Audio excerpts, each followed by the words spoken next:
그래서 이런 특별한 이벤트들이 있어야만 계좌를 조회할 수 있기 때문에 이런 경우가 아니고서는 국민 개개인의 계좌를 임의로 열람해서 세금을 추징하는 그런 일은 있을 수가 없는 것이죠. 안녕하세요. 장지인 세무사입니다. 오늘은 현금 출금과 가족 간 계좌 이체에 대해서 말씀을 드리려고 하는데요. 현금 출금 1000만원 이상 하면 세무조사 나온다더라, 혹은 가족 간 계좌 이체하면 세무조사 나온다더라, 이런 카더라성 내용들 때문에 괜히 내가 뭔 죄를 진 것 같고 불안해 하시는 분들이 많으신데요. 오늘 영상을 통해서 불필요한 불안감을 해소하시길 바라는 마음에서 팩트만 가지고 정확하게 말씀드리도록 하겠습니다. 가장 먼저 생각하셔야 되는 부분은 현금 인출과 계좌 이체를 나눠서 판단하셔야 되는 것인데요. 현금 인출과 계좌 이체를 각각 다르게 봐야 하는 이유는 적용되는 규정이 다르기 때문입니다.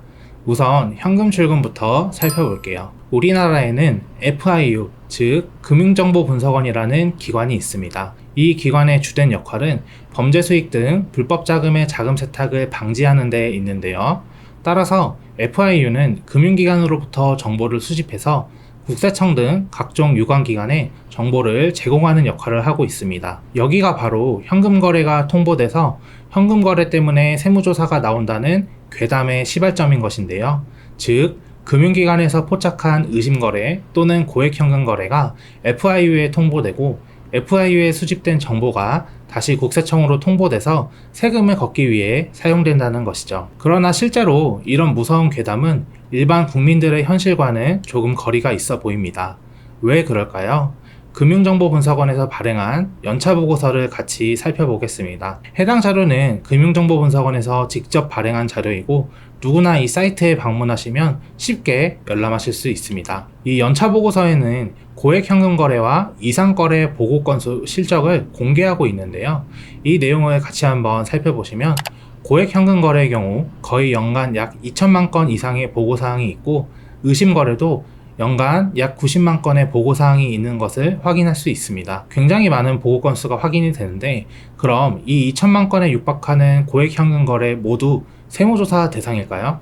당연히 그럴 리 없겠죠. 제가 개인적으로 알고 있기로는 고액 현금 거래의 경우 금융정보분석원에서 국세청에 자발적으로 제공하는 건수는 거의 없는 것으로 알고 있고, 불법 은닉자금 등 자금 세탁 의심 거래의 경우도 자료에서 확인하실 수 있듯이 연간 3만 건 이내인 것을 확인할 수 있습니다. 결론적으로 현금 인출로 인해 일반 국민 개인에게 세무조사가 나온다는 말은 사실과 많이 다르다고 말씀드릴 수 있겠습니다. 오히려 이런 자금 세탁 방지 시스템을 통해서 사회에 은닉된 불법 자금을 적절하게 발견하고 범죄를 예방한다는 점에서 이런 시스템은 국민들에게 더 도움이 되는 제도라고 보는 것이 합리적일 것 같습니다. 그리고 상속 조사 시에 이게 문제가 될 수도 있다, 이렇게 말씀하시는 분들도 계시는데, 어차피 상속 조사 때는 모든 거래 내역을 보기 때문에 이 거래가 보고가 되나 안 되나 그렇게 큰 의미가 있지는 않습니다. 그 다음으로는 계좌 이체입니다.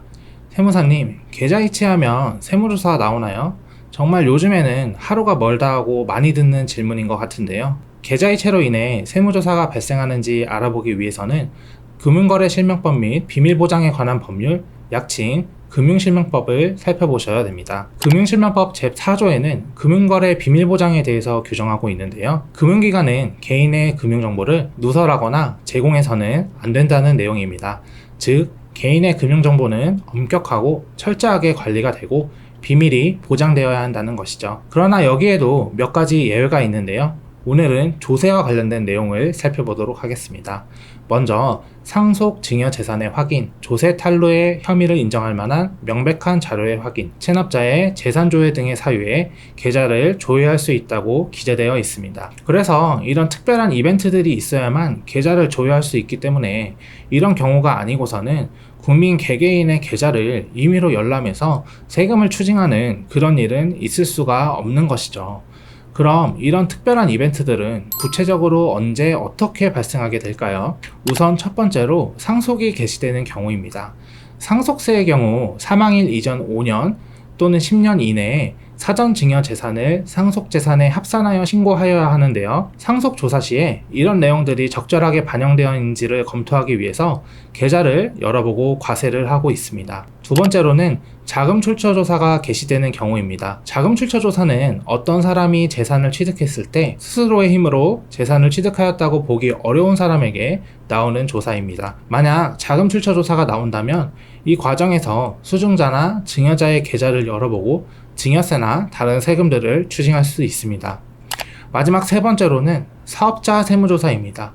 사업장과 관련해서 특정 혐의가 있는 경우에 해명통지나 세무조사를 받게 될 수가 있는데요. 이때 관련 혐의를 특정하고 세금을 부과하기 위해서 계좌를 열람할 수 있습니다. 그래서 결론적으로는 이런 사유들이 아니면 국민 개개인의 계좌를 국세청이 열어볼 일은 없으니까 너무 걱정하지 않으셔도 되고요. 그렇다고 해서 계좌로 현금을 줘도 괜찮겠네? 이런 건 아니겠죠? 위에 제가 말씀드린 사유에 해당된다면 계좌를 열람하고 세금을 추징할 수 있기 때문에 증여라면 미리미리 증여 신고를 하시고, 그게 아니라 일상적인 금전거래라면 거래 내용을 명확히 정리하시는 것이 좋겠습니다. 그리고 추가적으로 하나만 더 말씀드리자면, 국세청이 금융기관을 통해 개인의 계좌를 열람하게 되면 본인에게 통보가 가게 되어 있습니다. 통보 시점은 조금씩 다를 수는 있지만 무조건 본인이 열람 사실을 알게 되어 있는데요. 그래서 내가 모르는 사이에 국세청이 특별한 사유 없이 임의로 계좌를 열람한다, 이런 내용은 사실과는 거리가 있기 때문에 안심하셔도 괜찮습니다. 그래서 오늘 말씀드린 내용을 다시 정리해보자면, 현금 거래와 계좌이체 거래로 나눠서 생각해야 하고, 현금 거래의 경우 의심 거래와 고액 현금 거래가 통보가 되는 건 맞지만 불법 은닉자금이나 자금 세탁이 아닌 이상해야 일상적인 현금 인출로 조사가 나오지는 않는다. 그리고 계좌이체의 경우 상속, 자금 출처 조사, 사업자 세무조사의 사유가 아니고서는 임의로 열람할 수 있다. 그래서 이런 내용에 해당하는 분들이 아니라면 그냥 안심하셔도 됩니다. 너무 그렇게 걱정하실 필요가 없으세요. 국세청이 그렇게 국민들을 못살게 굴 정도로 한가한 정부기관이 아니거든요. 불안을 조장하는 그런 부정확한 정보에 휘둘리지 마시고 합리적, 상식적으로 생각해 보시면 될 것 같습니다. 네, 오늘 제가 준비한 영상은 여기까지고요. 오늘 영상이 도움이 되셨다면 좋아요와 구독 부탁드리겠습니다. 오늘도 좋은 하루 되세요. 감사합니다.